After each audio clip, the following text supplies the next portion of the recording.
Hey, welcome to the Small Business Made Simple podcast, brought to you by socialmediaandmarketing.com.au. Being in business is never easy, but it can be simple, or at least simpler.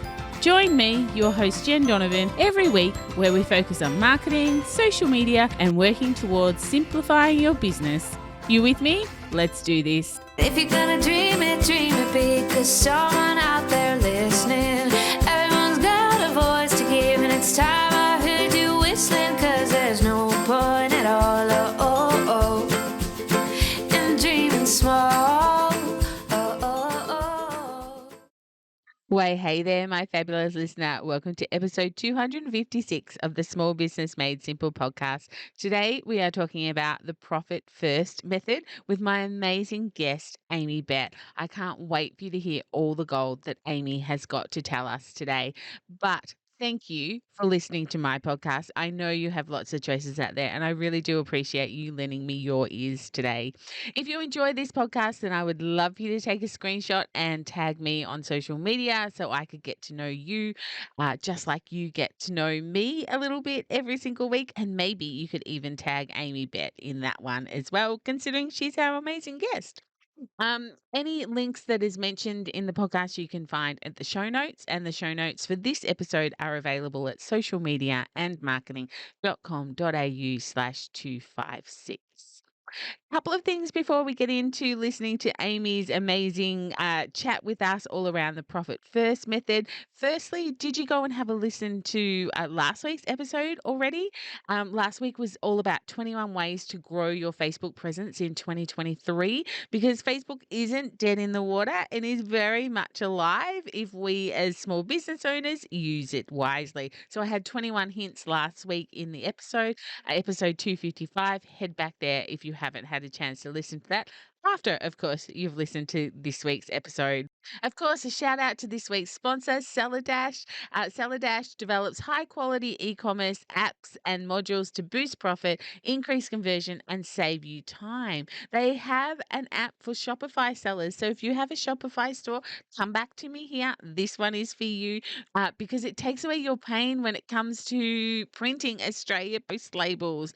It will literally save you like 90% of your time that you spend creating manual labels. So Seller Dash can really actually give you the gift of time back. The app is called the My Post app. If you have a Shopify store or you're in e-commerce, then I would highly recommend that you go over and have a look at what Seller Dash has to offer at all the W's, sellerdash.io. The link, of course, is in the show notes.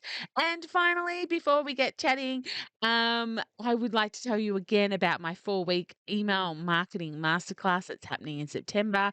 If email marketing has been something on your list to learn and develop in your business, or social media just is your only marketing strategy, and you're like, Jen, I need to diversify, then this 4-week high touch program could be exactly what you're looking for.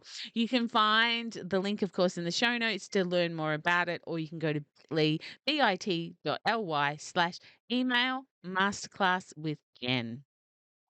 So like I said earlier, today I have a guest on. Her name is Amy Bett, and she is a Profit First professional, which means she helps business owners take control of their cash flow and reach financial stability. This is such a great conversation. Yes, it's about finance, and I know some of us don't like talking about numbers, but it really is a really interesting conversation. So make sure you tune in for all the goodness, and you might need to listen a second time with pen and paper if you're out walking or driving.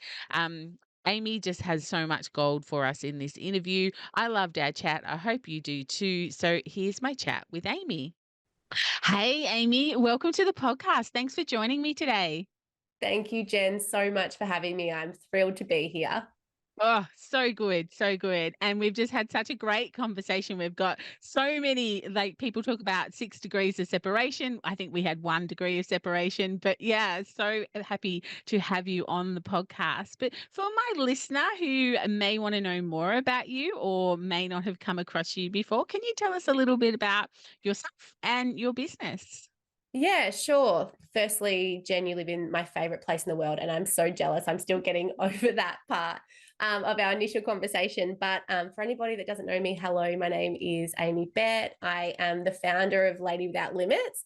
And basically, we teach business owners how to manage their cash flow through an awesome system called the Profit First method. For anybody that doesn't know what the Profit First method is, it's really a cash flow method that teaches you how to gain visibility over your finances by separating it out into different bank accounts and really being organized and on top of where you're at when it comes to your expenses, what you're paying yourself, taxes, profit, which is important. And anything else that you're really needing to invest in your business.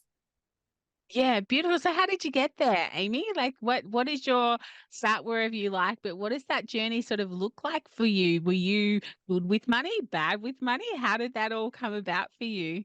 Oh my goodness. I wish I could say that it was like this perfect path of, going out of uni and then studying finance and all this kind of stuff. But no, it was not that at all. It was actually very messy. So I actually became a business owner almost out of necessity. Well, it was out of necessity. I used to work for the Cotton On Group, organizing charity fund runs around Australia. And it was basically like my dream job. I loved it so much. But my husband unfortunately suffered a brain injury where he had multiple concussions, and it led to him having to finish his corporate career. He actually worked at Cotton On as well as a merchandise planner.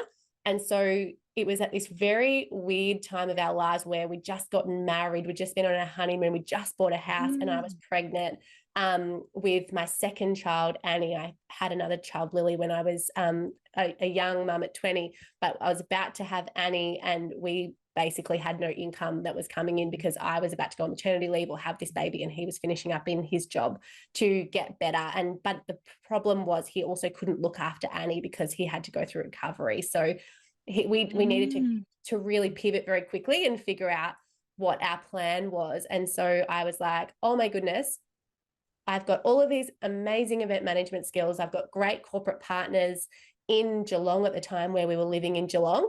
So I'm just going to go out there and start my own event management business and, organize these big corporate events in Geelong. And do you know what? I did that, and it was awesome. I was so lucky that I did have those connections, because very quickly I was able to contract to Cotton On and GMHBA and these big companies in our area, Country Road. And so money was coming in, which was awesome. But also money was going out, and I just had no idea when it came to taxes and just what profit even meant, how to price my services. I had no idea really how to do any of that side. I just knew how to organize good events, which I was very proud of. And, that gave me a really good reputation really quickly. I had so many people going like, oh, look what you've achieved, especially after going through such a, crappy time with your husband. You're killing it, Amy. You've got a brand new baby. But I was literally always stressed, and I was drowning because, especially in events, it's very inconsistent revenue. You might get, say, $30,000 in your bank account, and then 3 months later, there might not be any more money coming in for 3 months or so. So it was just really big highs and then really big lows. At one point, there was literally no money in our bank account to go and buy things like nappies and groceries. And we were like, oh my God, what are we going to do? This is not responsible. And I wish I could say that, I had a really good solution at the time, and the magic fairy came in at the right moment, but there was no magic fairy at that time. And I just kept kind of slaving away, finding the money for the tax, and it would come in, and just kind of getting it there. But there got to a point where I was like, I just can't do this anymore. I'm not cut out for it. Not that I'm not confident in my skills of delivering a great service, but the business side is just so important, and I just don't have what it takes. That's literally what I told myself. And so even after talking to accountants, they're like, you're bringing in money, cash, you've just got to think like, money minus expenses equals profit. I don't know. There was just, to me, I couldn't find a good solution. So I had to lick my wounds. I decided to close the company and then figure out what my next tracks were. I got a part-time job while I was kind of working it all out. And it wasn't until I kind of realized that I definitely wanted to be a business owner. I'd had a taste of that freedom. I had a taste of that flexibility and that income, unlimited opportunity, that I decided that I had to go on this big, personal development coaching journey to figure out, one, what my next move was as a business owner, but two, I'm like, I can't be a business owner unless I know how to manage money. Because for me, I needed to understand it if my stress levels were ever going to come back down. Um, I needed to get it. And it wasn't until I found the Profit First method that and implemented into my own business. At the time, I started doing some consulting, I guess you can say, for other brands with events and event management plans, all of that kind of stuff. It changed my life, and I finally felt like I became unstoppable. I'm like, oh my God, I feel like I've got a few key things here that that make me understand what business really is all about. And that's when I kind of found out that there was a Profit First organization here in Australia. And I was like, oh my God, I've got to teach this to other business owners because I went through such a shitty time.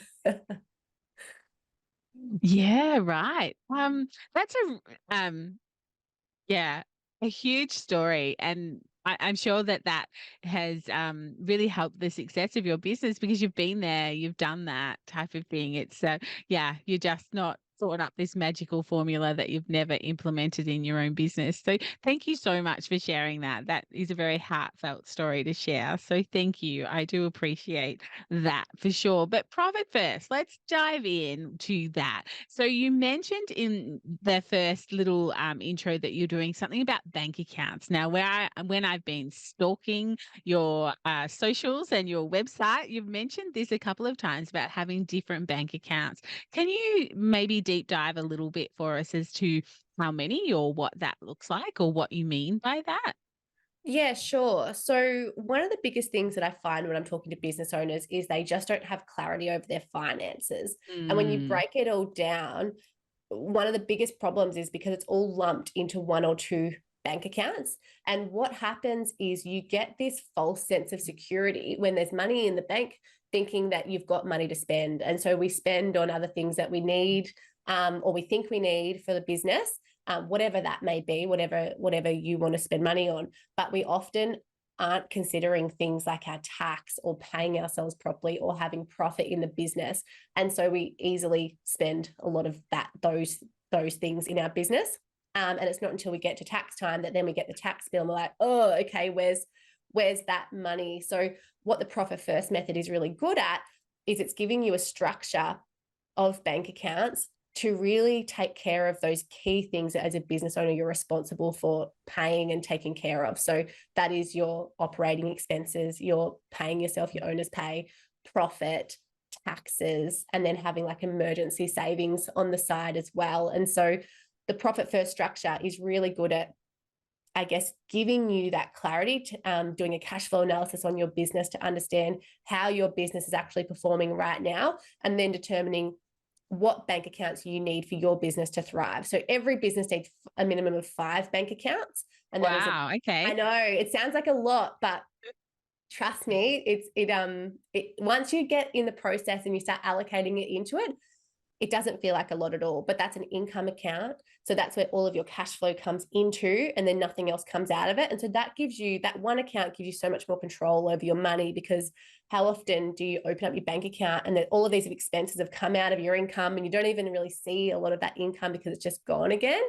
So by having your income in a separate account, you gain that control, because then you can allocate it out first into your tax account and owner's pay and profit and expenses. And then, if there's not enough money for those things, it's then going, okay, I need to get curious. Why isn't this working? Mm. Do I have too many expenses, or am I not doing enough marketing, Jen, which you can talk a lot about, to bring in the revenue that I need to actually, pay myself what I need to be paid from the business, and the taxes as well, because we all need to pay taxes in our country. So yeah, I guess to wrap it all up, Profit First is amazing at showing you how your business is performing, and then giving you an awesome structure to manage it with ease. Yeah, I know. I hear people talking about, and also, in my world of the amazing people I get to hang out with and that sort of thing, we often laugh at, we'll look at the bank statement or look in the statement as zero, and you're like, is that still coming out? Like it's something random thing we signed up for, 12 months ago. We've never used it, and all of a sudden they've taken another 12 months out, and you're like, oh, I haven't even used it. Whereas I think if you had an account that was just for expenses, you would maybe have a little bit more of an eye on that ball and be sort of thinking about it, because there's only a certain amount of money in there, as opposed to the bank account that has all the money. And so hopefully there's always money in there, and therefore things get away from you a little bit. So yeah, I know that. Yeah, I remember one of my girlfriends. She's like, I'm spending $1,000 a month on, IT that I don't even use anymore. I need to unsubscribe from all these things. But it Yeah. wasn't until she did an analysis, that we had chatted about, that she realized that. So yeah, that would be a problem solving part of that. So really interesting. Yeah, massively. And that's so funny. Sometimes I still get caught out with those things. Like I'm a marketer's dream. So I'll sign up to anything that I think that will help me to move up to that next level. But then Mhm. again, like time is another barrier when you're a mom and, business owner and Mm. all things. So whether or not you actually then get the headspace to use it or not. So my husband, he's so funny. He'll bring me a post-it note every month or so, and he'll have all of our subscriptions on there. He'll be like, which ones do you actually use? And which ones do we need to cancel right now?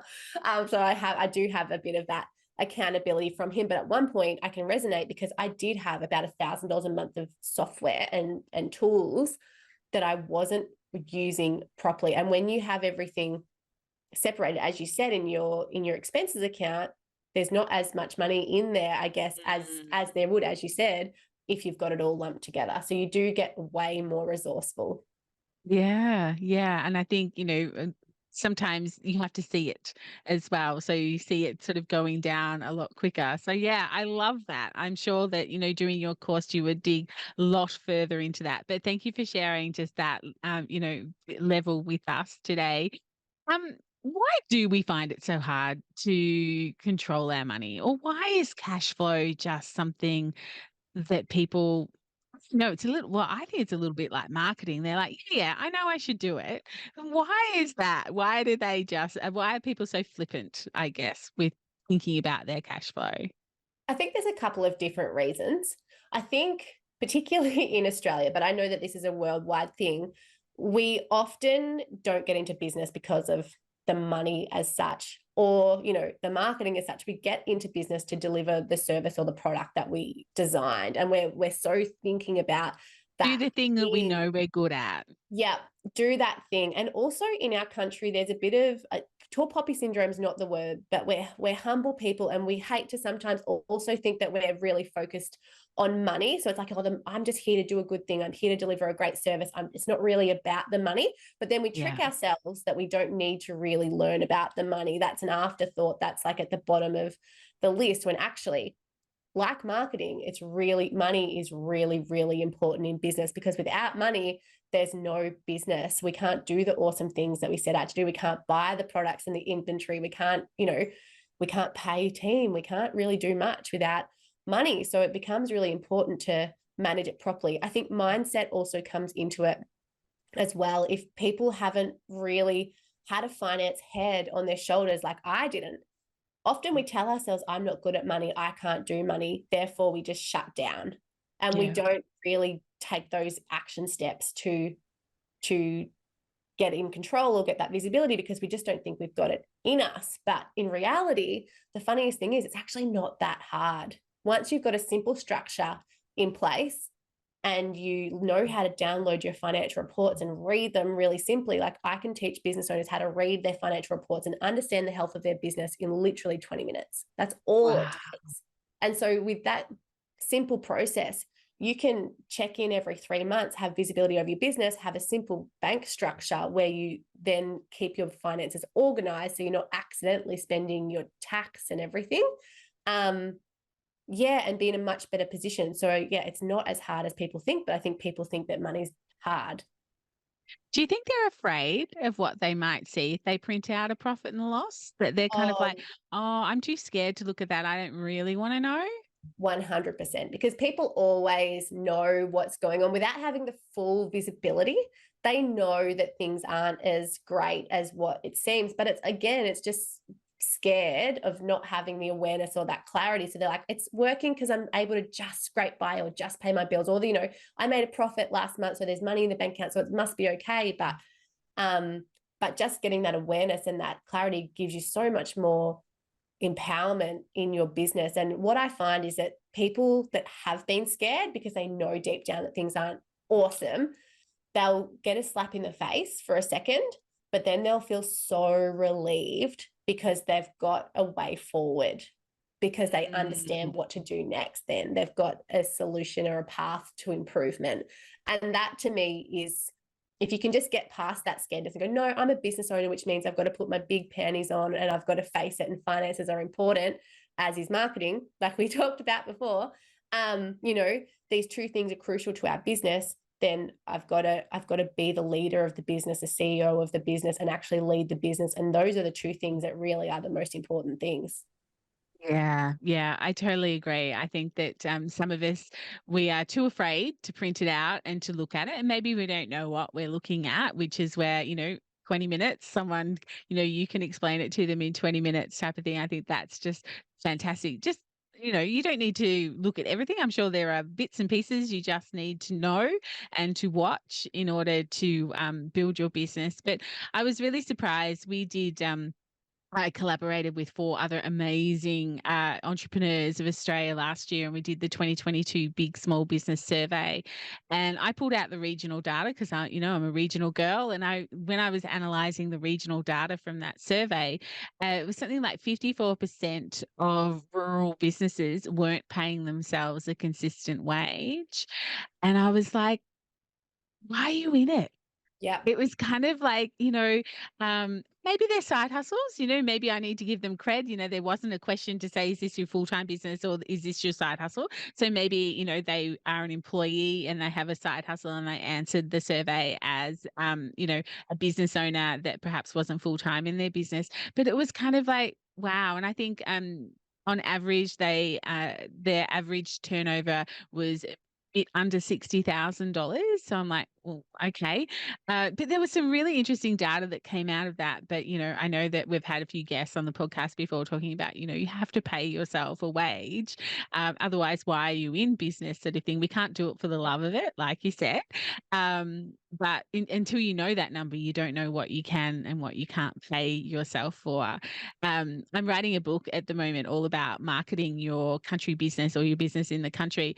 And one of the chapters is actually about aligning yourself with a charity. And I actually start that chapter off going, I'm going to talk about money and aligning yourself with a charity. If that makes you uncomfortable, click past this chapter, because I think it's amazing to align yourself with a charity, but you're a business owner. So there's got to be something in it for you. But because I feel that people are a little bit icky. It's like, oh, I don't want to earn money. So yeah, I was like, Yeah. right up, skip this chapter if this is going to make you uncomfortable, because I'm talking about earning money by doing this strategy. So Yeah. Firstly, I think it's fantastic that you're writing a book. That is going to be amazing, and congratulations. Honestly, thank that's you. incredible. I can't tell you how many people that I work with that aren't paying themselves a consistent wage. They skip their wage when it comes to it because there's not enough money in the bank account. But also, when they break it down, they're paying themselves less than their staff members and things like that. And I think part of it is one, money's not turning over as much as they like. So there's not enough money left at the end of the day to pay themselves properly. But also, I think we have that, most Australians are really good people. And when we have team members and we have expenses, we have that mentality of like, we're going to pay everyone first. Like, we're going to make sure that everyone that I deal with is looked after. And then it's okay if I don't pay myself, I come second, which, you know what, it is a really great mentality to have. And it's very aspirational of Australians to be like that. It's one of the qualities that I love about Australians. But at the same time, how long can that go for? If that's only a short period of time where you've got to hustle and you're sacrificing for the business, fine, do it for a couple of months. But if it's going past a couple of months and you're not getting that scale of the business to then pay yourself the wage that you need to, then you really need to look at everything and reassess and go, as you said, why am I doing this? What is happening here? Because things have to change quickly. Otherwise, I could just go to another job and earn more money and not have the stress of holding the fort of everything else. Yes. It's crazy, but I guess, again, sometimes as well, people are just transferring money or, paying themselves bits at a time. So they're not even really aware of what they're paying themselves a lot of the time either. So there's a lot of factors, I think. Yeah, and perhaps if they did learn, the profit first method, or they did learn more about their money, they might even realize that there is money there to be paying themselves, and they're just not seeing the money that they could be paying themselves. So, yeah, I think learning about your money. So, if you're listening to this podcast and money's not your thing, be brave, print out that profit and loss, have a bit of a look at where you're sitting with your money, and maybe, even get in contact with Amy and, discuss what that could look like for sure. But how do you manage inconsistent cash flow? Because cash flow is in its very nature a flow. So we have, some businesses have high highs, low lows, but how do we get that? I guess, I don't know, Amy, you tell me, is there any business that actually has an even cash flow, or we all got like peaks and troughs, or Sometimes yeah. some businesses do have relatively stable months of income and expenses where they're trading. I don't know, I'm just gonna make it up, but like $35,000, might go up to 40 and then 35, and it's quite Mm, typical to have a stable cash flow.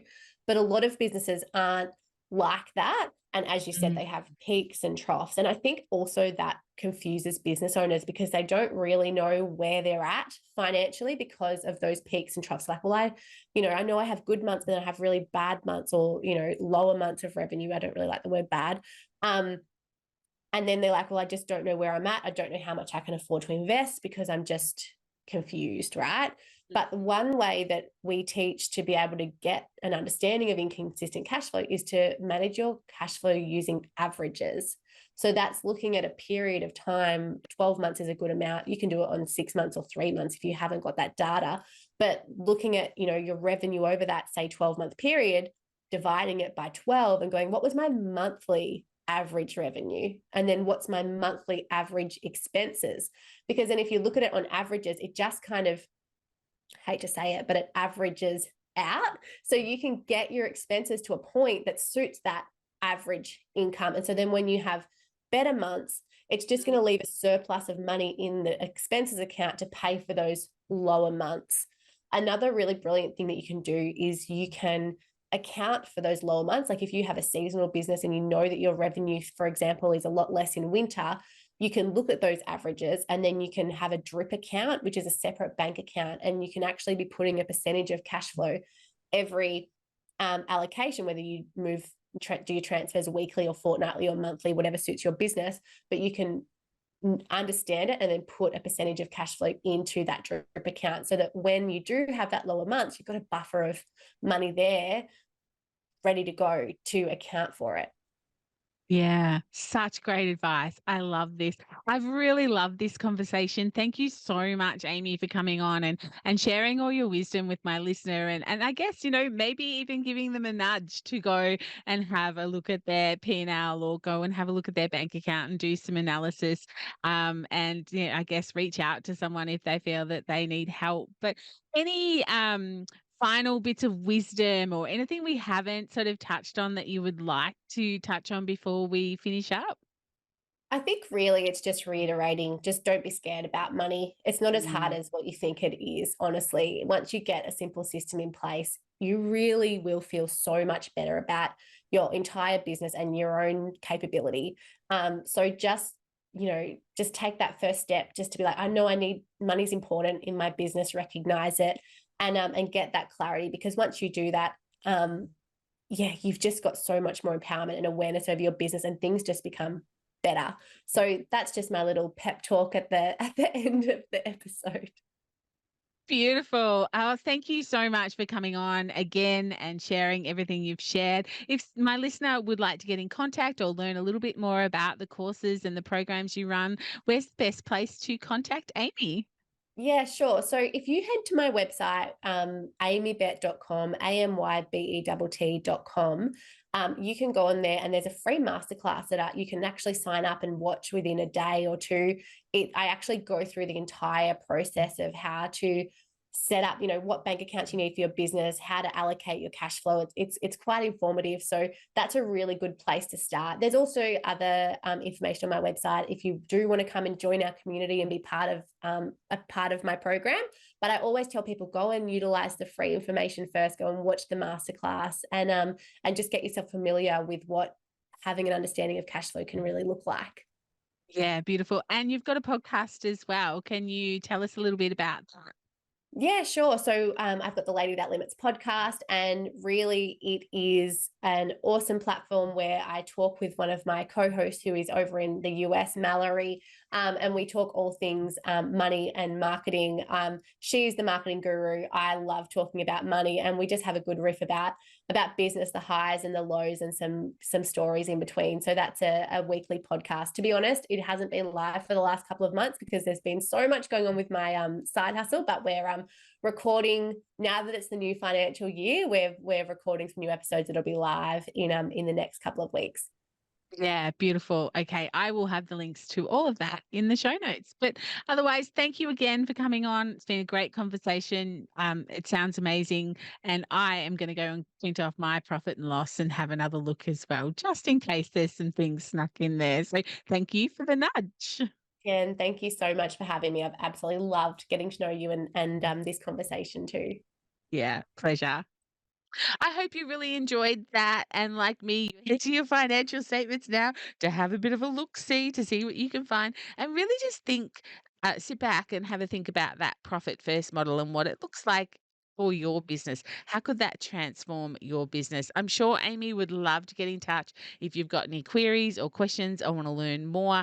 All of her links are, of course, in the show notes, which can be found at socialmediaandmarketing.com.au/256.